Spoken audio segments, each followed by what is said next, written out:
the beginning of Hurricane Harvey, several of my neighbors had come to stay with me because their houses had already gotten some water in them.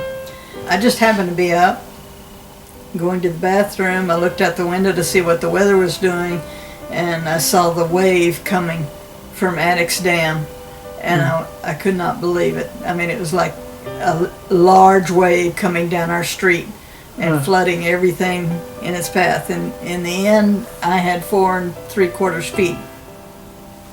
I had 2 cats and myself already up on the 2nd floor because my neighbors who had left earlier told me, get up on the 2nd floor because we know you're going to flood. Yeah.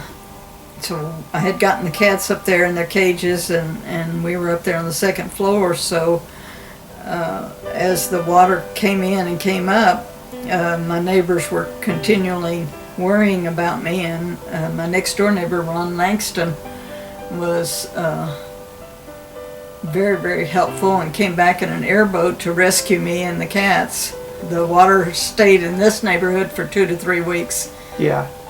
Never went down, so people couldn't even get in here to repair or clean or anything. So finally, when the water went down, a friend of mine from Mexico and his father and his uncle came over and started cleaning and turning on fans and dehumidifiers and whatnot, and ripping sheetrock out, carpeting, everything was moldy, and I think the sanitation plant overflowed in the process, and that added a layer of flavor.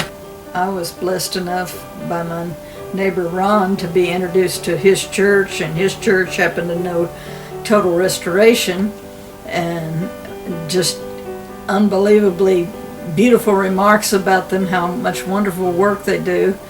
And somehow that pastor and I don't know whether it was you or whether it was Bruce or whatever, anyway, y'all got together and agreed to take my case on. So I was very, very thankful for that, and have been blessed ever since, even though we've had a pandemic. And Total Restoration has not been able to work because they haven't been able to get crews in and things. They have come back to work 2 weeks ago, and are making good progress now on putting up sheetrock and insulation. And I think we're going to really hit it next week. Jumping in, they had some volunteers from a local Catholic church that came over and did mold remediation treatment. And nicest group of young adults I've met in a long time, and they all thanked me for allowing me to come in my house, and I was just blown away how polite they were and how kind. And yeah, how long did you go without a stove and a sink? Probably 2 years. Yeah. For no stove or sink. I take it back, my best friend gave me a toaster stove.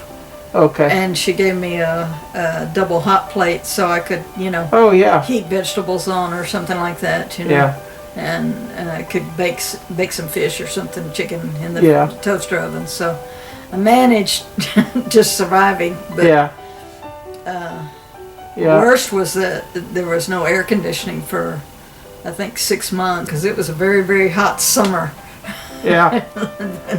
It's been a step-by-step procedure, but certainly we're getting appreciated. There. And I sure appreciate everything y'all are doing. Well, I can't say enough nice things about Total Restoration. You have been kind to let us come in and help you. Very, very nice most people. Gracious. Very, very nice people.